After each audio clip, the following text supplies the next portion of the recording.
Il serait tout à fait exagéré de dire que les réseaux sociaux, qui très souvent viennent corriger les bobards que l'on entend dans les médias mainstream, n'ont que des vérités et sont tout à fait à l'abri de toute critique. Mais il est tout aussi exagéré de dire que les médias bien en place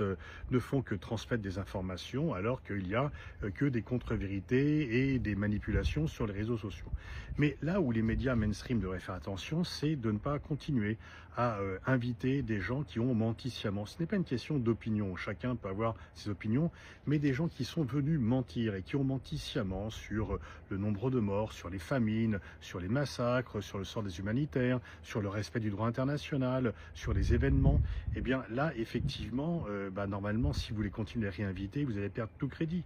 On peut très bien tout à fait être pour ou contre la guerre d'Iran, mais dire qu'elle est conforme au droit international est un mensonge et on ne peut pas réinviter les gens qui disent cela. On ne peut pas réinviter les gens qui disent qu'il faut diviser par 10 le nombre de victimes à Gaza. Et donc en fait, si les médias mainstream ne font pas un peu le ménage et continuent à inviter des gens qui ont menti plusieurs fois, une fois encore, ce n'est pas une question d'opinion, c'est une question de respect de la vérité et du fait de respect du public. Et donc il ne faudra pas s'étonner que la confiance dans les médias mainstream diminue régulièrement et qu'on s'en écarte si d'eux-mêmes ils n'arrivent pas à faire le ménage chez eux et à continuer à inviter en majesté des gens qui sont des menteurs professionnels, des menteurs tout à fait confirmés et qui essayent en fait d'influencer dans le mauvais sens du terme et de tromper tout simplement le public. C'est une question de respect du public.